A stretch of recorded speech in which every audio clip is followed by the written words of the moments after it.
to see what can be, even if they've never seen it before. And we in particular do.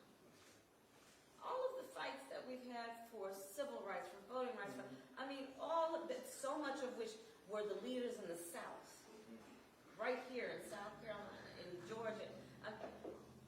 We would not, none of us would be here having a serious conversation with a bunch of media about a black woman running for president of the United States. If many generations, for many generations, including great-grandmother Mariah, hadn't had the ability to see what can be and what is possible, even if we've not seen it before. So I'm not hating anybody for the conversation. I don't like it. You know, but I understand it. And so that presents just a challenge for us as a campaign, which is to do the hard work of letting folks know. And I think there's the other part of it is that folks just, you know, look, November of 2016 was rough. That was hard on people. And, you know, I was sharing a story about an elderly woman who lived in and hopefully she's still alive, in a senior home in Iowa. And I went to talk with her the night before the Iowa caucuses for Brock. And she basically was not going to go to the caucuses because she said to me, they're not going to let him win. And in her, you know, well into her 80s, I looked at her and realized all the injustice, all the indignities that she has experienced and faced. And why would she put herself through another? Right? And so there is that piece of it too, which is folks also feeling like, I don't know, you know, if we put a lot into it, we don't like, no human being likes to feel pain. And trying to make an effort to say something is possible. But the strength of who we are, and every achievement we have gained, has been because we don't also. We know that when the stakes are high, we don't sit back and wait for somebody else to give us permission to believe in what's possible. But, you know, these are the challenges, and I'm up for it. But it is, you know, I mentor a lot of people, young men and young women, and I say to them, you know, it occurs to me that I need to explain to you guys what's involved in breaking barriers. And that you might think that breaking barriers means you start out on one side of the barrier and you just show up on the other side. I said, no, there's breaking involved. And when you break things, you get hurt. And when you break things, you might get cut and you might bleed, and it will be worth it. There's something that I think that specifically that happens with black folks, whether it's politics or otherwise, but there's always a question of, will people be ready for it? And there's this ethos that someone said this, and I thought it was really interesting. They said, if you would have asked me how I wanted to listen to my music 15 years ago at the gym, I wanted a CD player. That's what I wanted. But Apple is like, hey, here's an iPod. You know, so our job as innovators and as creators shouldn't be give people what they're ready for, but show them what they need to be ready for. And I think that those conversations about are we ready for this is only uniquely specific towards us. And so my question would be, you know, I can't imagine how difficult it is to be black and a woman running for something like this and have a legitimate shot. So my question would be for us in the room, for black men, and we're Southern black men, I don't know if we all from the South, but just right around the corner, we used to have a Confederate flag up there.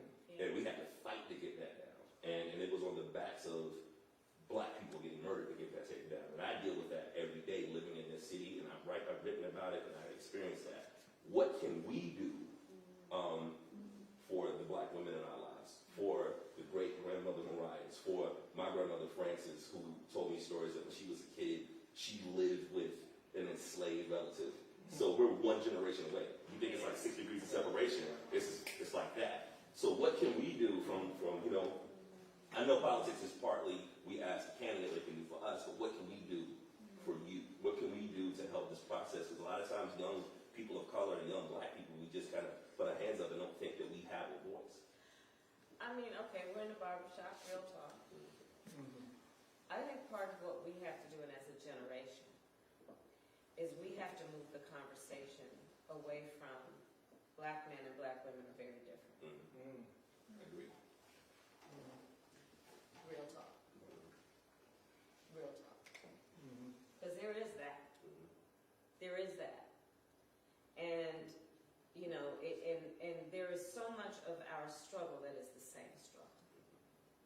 Right, and there is so much that is different, and we know that. So I give honor and respect to all that is and the brutal history behind that, right?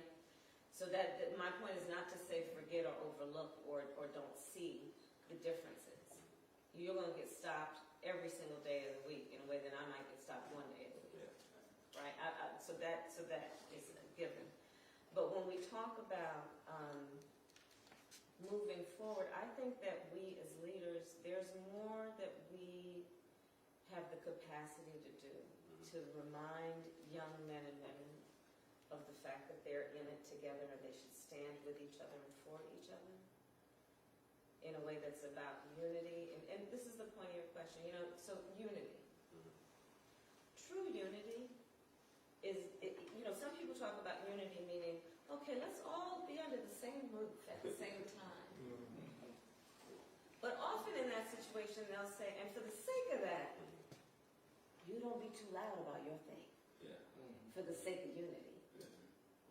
But real unity means that nobody's thing is marginalized or not talked about or not addressed. True unity is about true unity. So doing it with that spirit, right, of addressing all of those things. But, I do think that's part of it. I think that there is part of it that it has to be about recognizing that still, you're right. There is the issue of gender and there is the issue of race. And and I think this is the point that I'm really trying to get at, not so artfully. We cannot compare the tragedies or the pain. Yeah. It's not a competition. It's like, who not. suffered more? It's not. And sometimes it can get to that place. And we can't afford to do that. We can't afford to do that. And so we have to, but speak these truths in a unified way so that we're not in one room talking about black women's issues and then in a different room talking about black men's issues. I think all those issues Right? come together, especially in a barbershop, especially a barbershop like this. I think to piggyback off what you were saying, what can we do? It's accountability. One part of unity is accountability. I grew up in That's right. Broward County. I see the same thing in Broward County when I was 15 that I saw here when I moved here. I've been in Columbia about 11 months now. You get called the same N-word, it doesn't really matter. However, well, yeah, but I think overall, though, to help our leaders, I learned from a wise man. He told me that when he found himself in competition with other cultures, he didn't get mad. He fared well every time he competed. Right. There it is. I think you show accountability. I show up. We fight together regardless of what you have or what I have. I'm going to hold you accountable now. When you slipping, I'm going to let you know. And you let me know. That's right. And that's how we help out the next president. Now, I'm not about hoping and wishing for too long, unless it comes with some hard work. My uncle's a Marine, 27 years or so, whatever. And he told me all the time as he punched me in my chest. Pain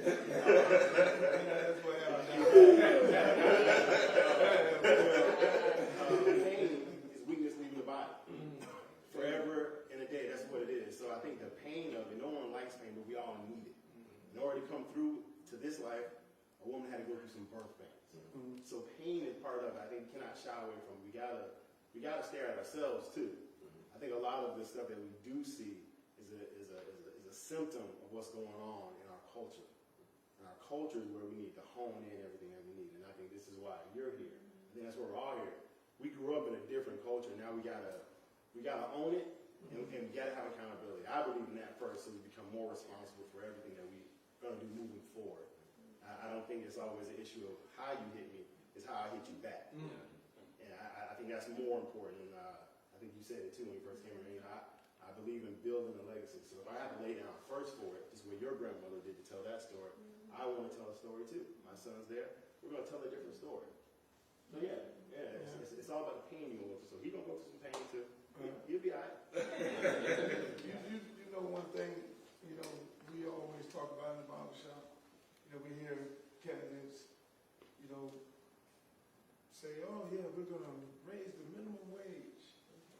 We're going to raise the minimum wage. We're going to have and then another candidate say, no, forget about the minimum wage. We're going to give you a living wage. But everybody in this barbershop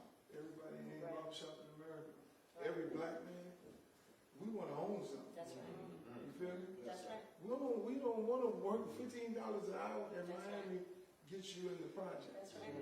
$15 an hour in Atlanta gets you in the projects. You can't live off $15 an hour in LA. It's just that simple. That's right. But, you know, so those are the kind of conversations that we have, and most candidates pretty much don't understand that. We want to know how we gonna own something.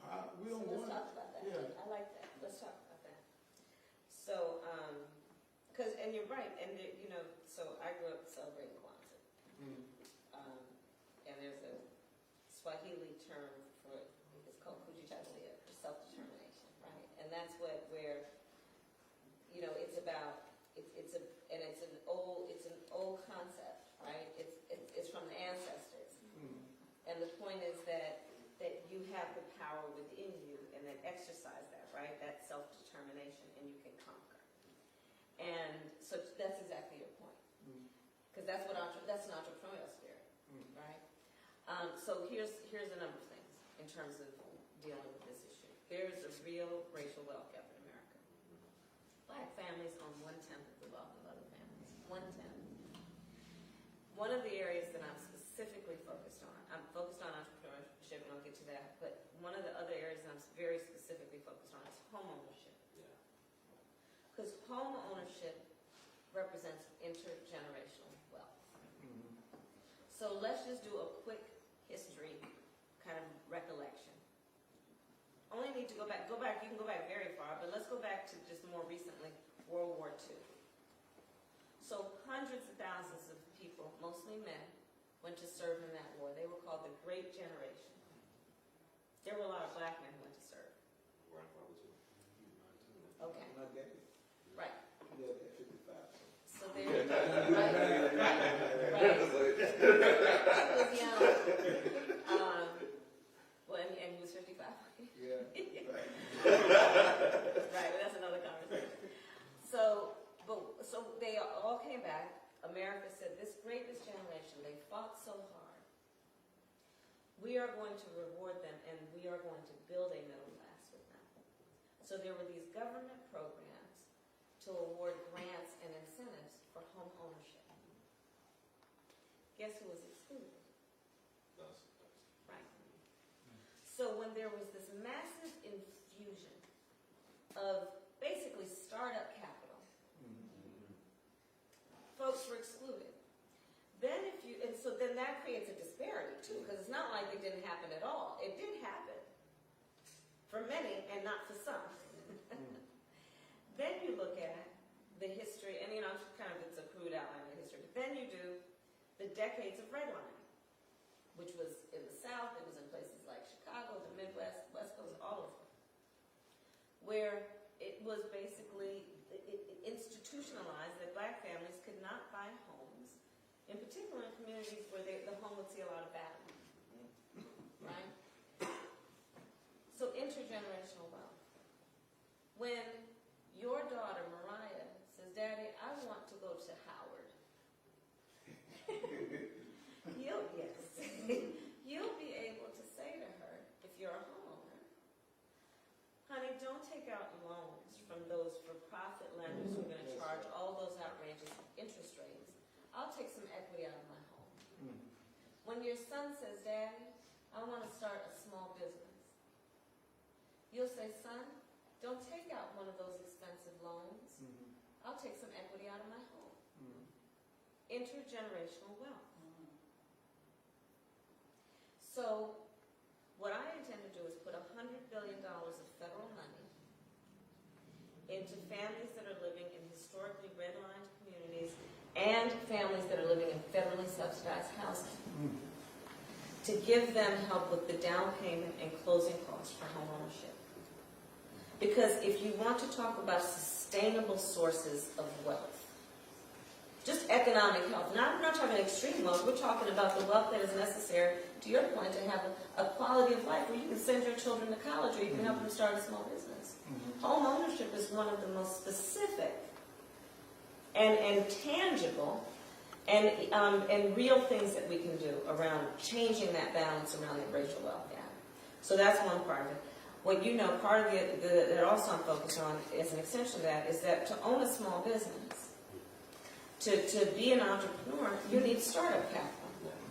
That means access to capital. You know that. Well, a lot of that is going to be a function of your credit history. So now credit history is basically, if you were to break it down, to just basically decide, are you a good bet? If I put my money on you, are you going to pay it back? Right? It's supposed to measure, is this individual, are they responsible with money and the bills? But here's the thing, credit history mostly tests the responsibility of people who already have money. Because it tests, did you pay your credit cards on time? Well, nobody gave you a credit card if you didn't have some money. Or did you pay your mortgage on time? Same thing. I don't have a mortgage. Right? That's right. So what I intend to do is expand it, because if it's supposed to be about are you responsible with your money, how about asking, do you pay your phone bill on time? Yeah, that should count. If you're renting, and Right? Do you yeah, pay your rent on absolutely, time? yeah. Do you pay your utilities on time? Because that makes you a good bet. And also something similar to that, kind of piggyback off that I see that happens too, and it doesn't have to be a broad ideal, it's people that I know that if your credit history isn't that great and you have an emergency, it's predatory loans, Right. where you look at the fine print, Awful. 300% interest rates. I know. And I have no idea how that's legal. I know. You know what I mean? 12 million people in America last year took out Absolutely. those payday loans Absolutely. at an interest rate often in excess of 3%. And I would have these conversations with my friends, and I'd be like, hey, look at, you're paying for this 3 times over. And they're like, I have no choice. I know. If I need tires in the car, or if someone's sick and going to the hospital. And that's a real thing that I see on a regular basis, you know? And it is like we always would talk about, you know where you are when you see a liquor store on every corner. Yeah. And now, as time has emerged, you see a liquor store on every corner, and you see those payday loan lenders on every corner. And that's real. And so that's about access to capital, right? I also have a whole piece that's about billions going into entrepreneurs around federal grants. And for the startup capital, again. And the incentive is for folks to go into communities where it's going to be an infusion of capital, not only in that business, but in the community. Because as we know, our small business owners, historically and currently, are always not just leaders in business, but civic leaders, community leaders. They're always giving back. They're always hiring local. So talk about return on investment when we talk about finances, right? This is what the big Wall Street people, this is how they measure whether it's a good, if it's a cost and if it's worth it. Return on investment. The return on investing in entrepreneurs in the community is great. And so there is that part of it. There is also the part of it that's about what we need to do to help also develop skills. And, then there's the whole piece about it that's about public education, which I can talk about extensively. So what we need to do. So can I ask, because sometimes when we start talking about black people, and then when it gets to politics, it doesn't say black people, we use a broad stroke like minority. Yeah. So now, when it comes to politics, and I'm a business owner, we did the exact same thing you just said. We were schooled in the barbershop, I'm a barbershop owner. And the way we got our capital was the owner of the barbershop made all his barbers buy houses first. Oh, really? We had to buy a house first. That's right. And we took the equity out of our That's first right. home, and we opened up our first shop. Yeah, that's right. And we became the first black franchise in 2017. He's the second franchise owner. So I say that, but that was taught in the barbershop. That wasn't taught. right. We didn't get that from politics. But That's right. the thing I'm concerned with politics is when we have these conversations, but when it gets to that level where you're at, they have to have this, we start defining things differently. And we're talking about specifically something that happens to black people here in America. So we have to be specifically targeting to help those people. Because you put those people in a position, and everybody knows the history. Yeah, Everybody understands the history of America. that's right. America, you did this to these people. You should write laws for these people. Don't group us in with everybody, because everybody didn't happen to everybody. So we need those laws to say specifically these are for black people. These we don't want y'all to give us anything. But let's be fair. We're playing from behind the 8 ball. We way back there, 400 years back there. We're not asking y'all to give us nothing. We actually write the law. Those of us who are willing and able to do the work, will do the work. That's right. That's what we need. That's right. And that's why, for example, on the housing piece, it's about redline communities. Because it was black families that were, and black neighborhoods that were redlined. Out of, meaning the line kept folks in that neighborhood because it didn't allow access to the other neighborhoods. It was amazing. You're right. You're right. I think that when I look back at Obama's presidency, I think one of the things that the public was really paranoid, and these are the supporters, I think they were a little afraid or frustrated that Obama may have felt kind of handcuffed to talk about specific things for black folks. You know what I mean? Like he felt like, look, if I say too much black stuff, they probably won't they'll be mad at me, they'll get in my way. But then I hear, other politics are black, they can say stuff like, oh, we want to put money towards HBCUs and we want to do this. And I'm like, well, can a black candidate say that and not get the same blowback? So do you feel that pressure at all, that when you're campaigning and you're saying, hey, here's things that specifically affect people that look like me, do you ever feel blowback or feel like it might be an issue when you're trying to progress in the race? I mean, again, real talk in the barbershop, yes. That people interpret a message based on who the messenger is. Even if the words are spoken, the same words that are spoken in court, yes. Why does it happen with us? Because I think any other group of people, if they're speaking on behalf of benefiting them, whether it's race-based, whether it's a common goal in hand, but when we start talking about, things to help black people in the black community, somehow we're not supposed to say that out loud. Powerless. We have no power. So if you got a lot of people with bad credit scores, the leader can't help out. She can't. So the next president of the United States she has to be able to empire build. So if she takes a bird's-eye view, the people have to get their stuff straight. In a barbershop, real talk, get their S straight, so we can go help the leader. Because she can only turn her eye to what the problem is. But if the problem is, we got to figure out what Jordan we're going to wear this weekend for homecoming, and he ain't focused on the credit score. Then again, it's the accountability piece. I can't put my hand out and accept something back from you if I ain't got no power. There's a certain power, especially in the barbershop, especially the guys I talk to, white, black, doesn't really matter. Trump supporters are in here and everything. It's a power structure. So for instance, when Trump speaks to those people, they have a certain power plug in right away. So they feel connected. It don't matter if they got $1 billion or $5. They plugged in. We got to get the people off 2 knots to get plugged into the people that live on Gervais Street. That's just it. And I would also say with us in this room, when we have opportunities to support a black business, let's do it. Because we always think that, it's this big challenge that we have. So I will be getting my cuts here from now on. You know what I'm saying? But that's a small thing that we can do. You know what I mean? That's the thing. If it's difficult for us to build a black-owned business, let's find black-owned businesses that are there and help them out. And I think furthermore, being an elected official, I think it's important as people in the community that we invest in our candidates. Absolutely. Because I remember for me, there was this small investment group. They had just started. There were 3 black guys that worked at Boeing, and they started an investment group. They made 2 investments last year when they started. They bought a 18-wheeler to start a logistics company, and they invested in my campaign. Really?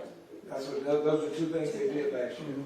And we as a community, and the senator can speak on this probably, we don't invest in ourselves when it comes to politicians, because politicians need money, or elected officials, as a part of that word, need money to get the message out there. I know the senator's been working hard to raise the money that she needs in order to get the message out. We need to be supporting her.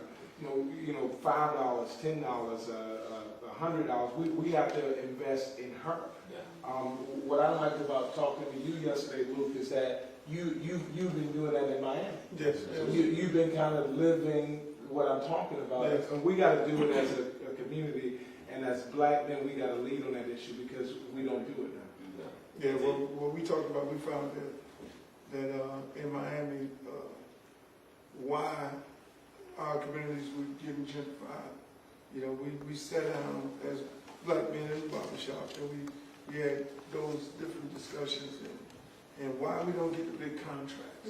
We have a black contractor, you know, kids that I sponsored and sent to Florida and you know, there's other great companies. As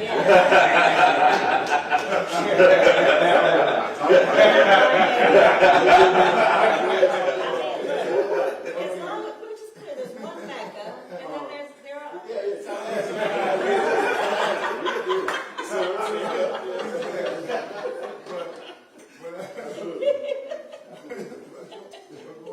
Going back to it, it was.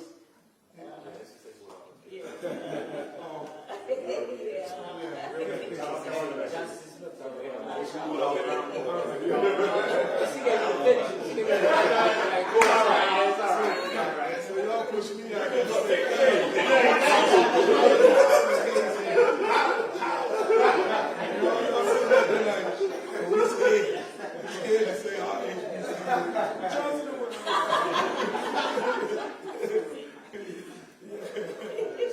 I lost my chain of thought. You just want to get that one in. It's like, Y'all want to claim y'all school. But what we found was why we was losing our community. We were losing our community because Latin Builders Association was putting all the money into the African American candidate.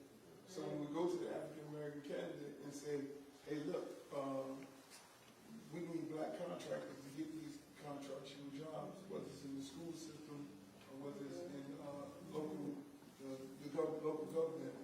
And when you look down the list of donors to that candidate, why he just keeps telling you what he wants to tell you, and basically you don't get that contract is because he's actually, the money that's generated in his campaign came from people who don't look like us. So when there's a building getting put up in our community, or one of our properties has been sold off, the people who are building those buildings don't look like us. So we as black men sat down and and women sat down in the barbershop and said, we need to get involved in the political process. Going to what you're saying, we need to be able to own our candidates. And so we... Well, you don't mean own your candidate. Not own the candidate, but put the money...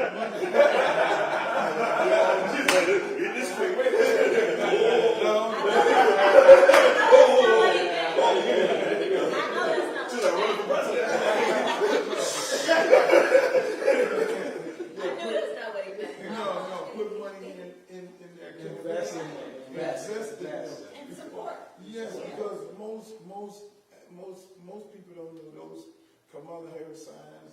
That costs money. Yeah. The commercials, that costs money.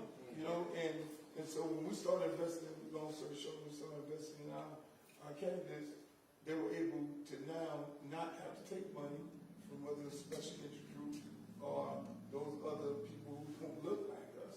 And then they can sit on the dais and be able to say, no, that's not going to happen. Nope, we're going to do this in our community. We're going to build these parks. We're going to put money into these infrastructures. And when these black contractors come in and ask for jobs, they're now able to get them in Miami. Before, they were not able to get those things. So, You only have a few minutes left, just so you guys know. I want to ask you about Yeah, but just on that last piece real quick, that, again, just real talk, that the fact of it is until we have campaign finance reform, which we desperately need and which I intend to champion, until we have that, there are two ways that any constituency has power.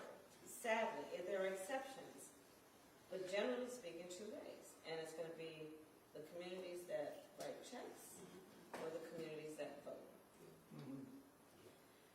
And they will be the communities who somebody running for office will go to because that's how you win. And it is just a sad reality that whoever's in front of you, those are the people you're talking to and listening to.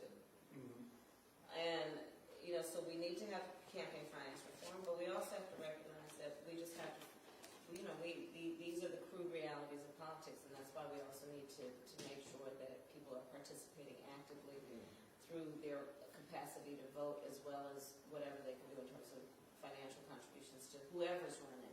Because it's not only about black families, it's about any candidate. And making sure that they come to the community and they see the issues and they have a sense of it from the inside, so that they feel a responsibility to be responsive. So my question would be, I don't understand why we're not zealous about establishing an identity as a people. A lot of times I feel like, at least on my campus or when I'm talking to other black people around my age, I feel like we see ourselves through other people's eyes. Every other ethnic group wants to see sees themselves in that either culture or whatever they're trying to project. We don't look at ourselves through our eyes. I feel like that's why we have lack of HBCU funding. That's why we have lack of us supporting our HBCUs because a lot of times we're controlling, we're following the narrative they want us to control. I feel like a lot of times in a vote for you, that's why when I was able to jump on the campaign and work as a fellow, I did it because I feel like a vote for you is establishing our identity for our community. It's and we're blind to that right now. I think right now they see you, like Uncle Luke said, like you check all the boxes. Went to Howard, graduated from Howard. I look at you as a Black Panther in the suit. I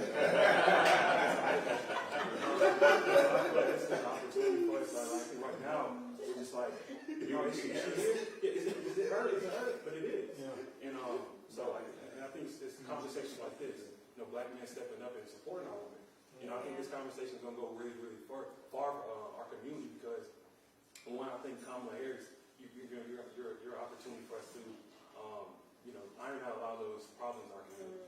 This is an opportunity for Black men to say, yo, we have to stand behind you. Yeah. For Black women to be like, yo, we're in this together. Like you said, it's important to hear, and for me to, for all of us to have an opportunity, to follow behind you. It's our time. That's how I look at it. That's what I do want to ask you about student debt, though. Yeah. How can that work within the next? No, and 85% of Black college students, graduates, have debt. And then it gets back to the intergenerational wealth that we talked about earlier. So you can see the math in terms of how that happens. So a number of things. One, free community college, debt-free college, and then also interest-free student loans. Because nobody should be profiting off of your desire to get an education, but also loan forgiveness for individuals or families that have less than $100,000. And we're going to be rolling that out. Because again, look, everything that I'm sure we each can talk about the things that made us who we are, which is why we're having this conversation at this moment here. But and a lot has to do with our families and it has to do with people that raised us, but it is also that we had access to an education.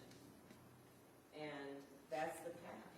And we've got to make sure that our kids aren't sitting there looking, because people are telling them, go on, you can get out there and get that $15 an hour job.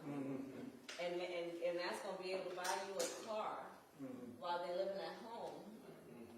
And then going through, with no steps for real advancement. So we have to create incentives that are at least getting rid of the financial disincentives.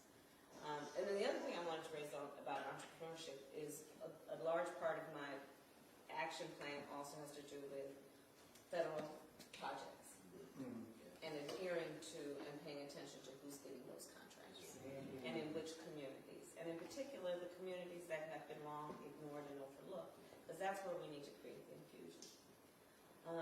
Here in South Carolina, that includes, for example, rural communities. 1 in 5 people that live in rural America are Black. And then you look at the fact that rural America has no broadband, and you talk about what that means in terms of the kids can't do their homework, much less a small business can't thrive without broadband. Not to mention you can't have telemedicine and all the access to modern America without broadband. So universal internet and universal health care. Medicare for all. My plan is Medicare for all, and so everybody gets covered. Costs are brought down. No co-pays or deductibles. Get rid of all that. But also that my plan, which is different from a lot of the people on the stage, also will not take away your choice to have a private plan or a public plan. That's important. Okay. Yeah, that's an important distinction. Glad you created it. I'm sorry, we do need to wrap up. Okay, wait, I'm gonna look at one more point. We just want to thank that you came to the barbershop where the boys hang out at. No. I'm just so glad you welcomed me. That you left me. And that, I think, for me, a lot of my questions have been answered.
attorney, she says, you know, like, while you're bored doing this wills and trust, Wayne, I'm in the entertainment business, let's go get the NFL license.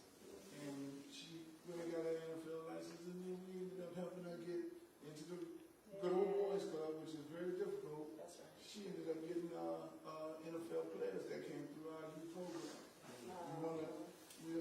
What else do we get inspired with? You know, beautiful black woman. Well, I want to own restaurants, so at the end of the day, help her own her own restaurants. And so if we don't do what you're saying, if we don't support this black woman, you know, at the end of the day, what are we saying as a race of people? What's the question? Why are we debating whether or not she's black enough? Why are we debating whether or not she's qualified? Because I know at the end of the day, for me, if you look at every candidate standing on that stage, I have the confidence that if Trump stalks you the way he stalks Hillary, he might get it. He might get his cussed out. I'll be in the house like, yeah. But at the end of the day, I don't see the other candidate that's going to be able to deal with this clown show. All right. Well, that's the best note to end on. Thank you. All right.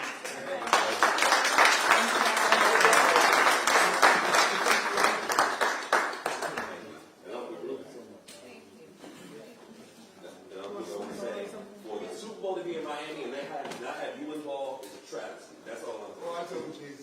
Oh, now, keep it.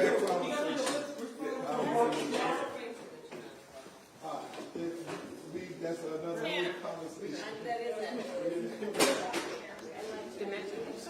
I guess so, yeah.